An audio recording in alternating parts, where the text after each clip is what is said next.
guys, today in this video I'm gonna show you the plants that can be grown in water by propagation method. So please do watch the video until the end, and if you like the content, please do like, share and subscribe to my channel New Rise Greenery.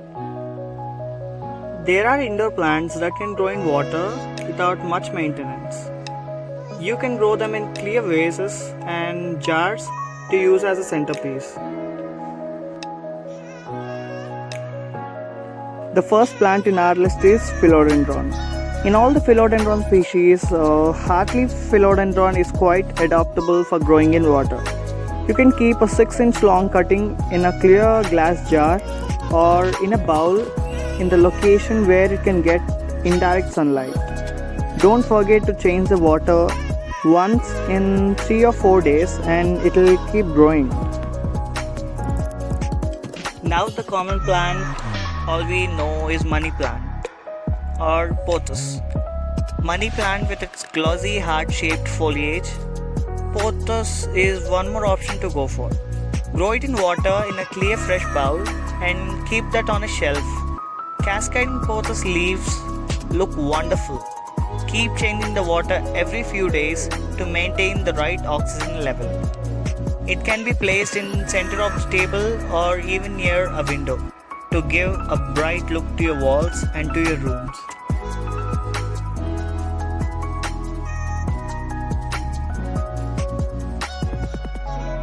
Now, number 4 is spider plant. Spider plant looks quite interesting with their narrow arching foliage and baby spiderets. You can entirely grow them in a glass jar or change the cuttings into a new pot once they root. Keep changing the water every 2 to 3 days and it gives a bright look to your walls.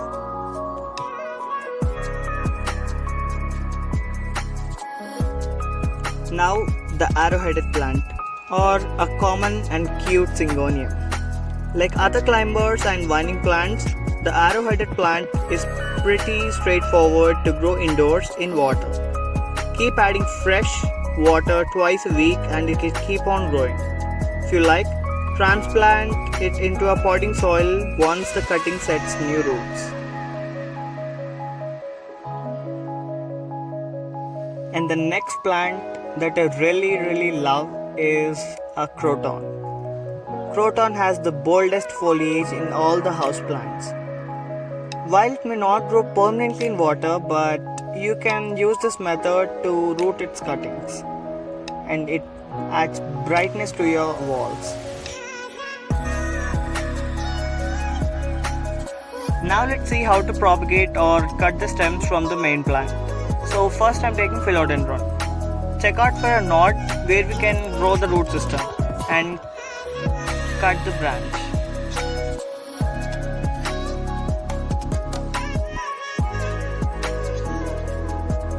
In the same way, check out for a knot in money plant. I think in every knot you can find an aerial root. Cut the knot along with the aerial roots.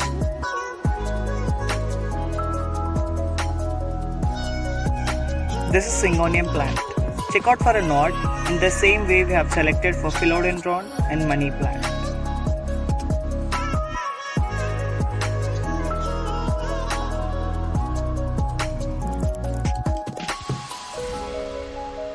For croton, cut a stem of 5 to 6 inch length. The cutting should have at least 3 sets of leaves at the top. The cut should be just below a leaf joint.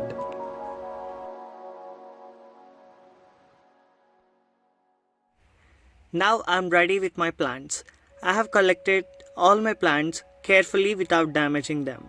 I have croton, philodendron, syngonium, money plant and spider plants with me. And now for containers, you can collect broken glasses and useless bottles as well and fill the containers with water. Place the plants carefully without damaging the roots in the containers.